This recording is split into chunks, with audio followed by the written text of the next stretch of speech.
The Third Battle of Seoul, also known as the Chinese New Year's Offensive, the January 4th Retreat or the Third Phase Campaign Western Sector, was a battle of the Korean War, which took place from December 31, 1950 to January 7, 1951 around the South Korean capital of Seoul. In the aftermath of the major Chinese victory at the Battle of the Chongchon River, the United Nations Command started to contemplate the possibility of evacuation from the Korean peninsula. Upon learning of this development, China's chairman Mao Zedong ordered the Chinese People's Volunteer Army to cross the 38th parallel in an effort to pressure the United Nations forces to withdraw from South Korea. On the 31st of December 1950, the Chinese 13th Army attacked the Republic of Korea Army's 1st, 2nd, 5th and 6th Infantry Divisions along the 38th parallel, breaching United Nations forces' defenses at the Imchon River, Hantan River, Gapyeong and Chuncheon in the process. To prevent the Chinese forces from overwhelming the defenders, the United States 8th Army under the command of Lieutenant General Matthew B. Ridgway evacuated Seoul on January 3, 1951. Although Chinese forces captured Seoul by the end of the battle, the Chinese invasion of South Korea galvanized the United Nations' support for South Korea, while the idea of evacuation was soon abandoned by the United Nations Command. At the same time, the Chinese People's Volunteer Army were exhausted after months of non-stop fighting since the start of the Chinese intervention, thereby allowing the United Nations forces to regain the initiative in Korea. Background: with the People's Republic of China entering the Korean War in late 1950, the conflict had entered a new phase. To prevent North Korea from falling under United Nations control after the UN landing at Incheon, the Chinese People's Volunteer Army entered Korea and launched a series of surprise attacks against the UN forces near the Sino-Korean border at the end of 1950. The resulting battles at the Chongchon River Valley and the Chosin Reservoir forced the UN forces to retreat back to the 38th parallel by December 1950, with Chinese and North Korean forces recapturing much of North Korea. On the Korean Western Front, after the United States 8th Army suffered a disastrous defeat of the Chongchon River, the 8th Army retreated back to the Imchon River while setting up defensive positions around the South Korean capital of Seoul. Although the U.S. 8th Army was ordered to hold Seoul for as long as possible, General Douglas MacArthur planned a series of withdrawals to the Pusan perimeter under the assumption that UN forces were about to be overwhelmed in Korea. General Walton Walker, commander of the U.S. 8th Army, was killed in a traffic accident on December 23, and Lieutenant General Matthew B. Ridgway assumed command of the 8th Army on December 26, 1950. At the UN, a ceasefire along the 38th parallel was proposed to China on December 11, 1950 in order to avoid any further escalation of hostility between China and U.S. Although the PVA had been weakened from their earlier battles, with nearly 40% of its forces rendered combat ineffective, its unexpected victories over the UN forces had convinced the Chinese leadership of the invincibility of PVA. Immediately after the PVA 13th Army's victory over the U.S. 8th Army at the Chongchon River, China's chairman Mao Zedong started to contemplate another offensive against the UN forces on the urging of North Korean Premier Kim Il-sung. After learning of MacArthur's plans in the UN ceasefire, Mao also believed that the UN evacuation of the Korean peninsula was imminent. Although the overstretched Chinese logistics prevented the PVA from launching a full-scale invasion against South Korea, Mao still ordered the PVA 13th Army to launch an intrusion, dubbed the Third Phase Campaign, to hasten the UN withdrawal and to demonstrate China's desire for a total victory in Korea. On December 23, 1950, China's Foreign Minister Zhou Enlai formally rejected the UN ceasefire while demanding all UN forces to be withdrawn from the Korean peninsula.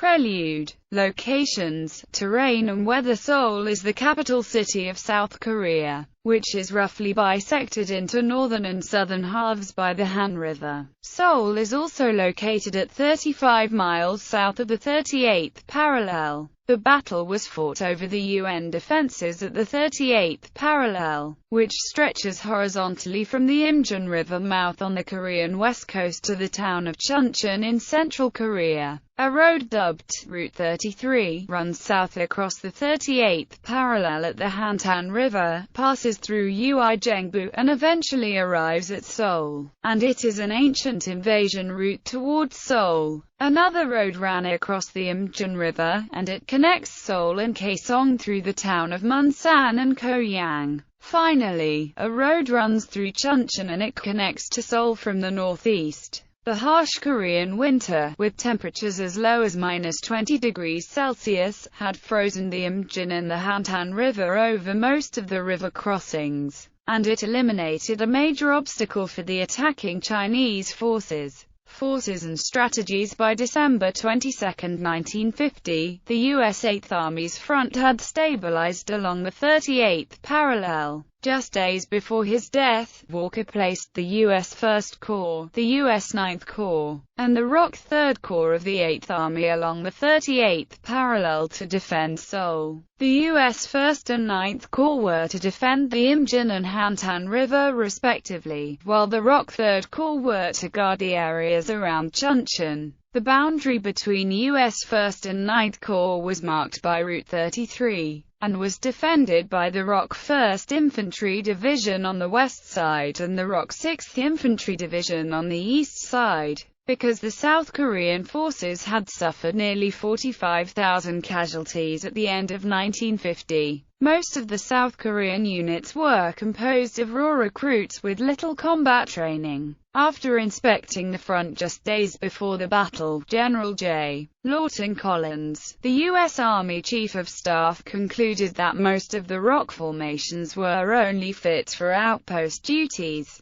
At the same time, the U.S. 8th Army was also suffering from low morale due to its earlier defeats, and most of its soldiers were anticipating an evacuation from Korea. The 8th Army's lack of will to fight and to maintain contact with Chinese forces resulted in a lack of information on Chinese troop movements and intentions. After inspecting the front on December 27, Ridgway ordered the U.S. 1st and 9th Corps to organize a new defensive line around Koyang to Uijeongbu, called the Seoul Bridgehead Line, to cover the Han River crossings in case the UN forces were forced to evacuate Seoul. The Chinese forces, however, were also suffering from logistics problems and exhaustion from their earlier victories. Arguing against the third phase campaign on December 7, PVA Commander Peng Dehuai telegraphed to Mao that the PVA would need at least 3 months to replace its casualties. While most of its troops were in critical need of resupply, rest and reorganization, the Chinese logistics system, which was based on the concept of people's war with the native population supplying the army, also ran into difficulties due to the indifferent, and sometimes hostile, Korean population near the 38th parallel. The Chinese were now suffering from hunger and the lack of winter clothing. Responding to Peng's concern over the troops' conditions, Mao limited the scope of the third phase campaign to pin down the South Korean forces along the 38th parallel while inflicting as much damage as possible. Upon noticing that the U.S. units were not interspersed between the South Korean formations, therefore unable to support the South Koreans,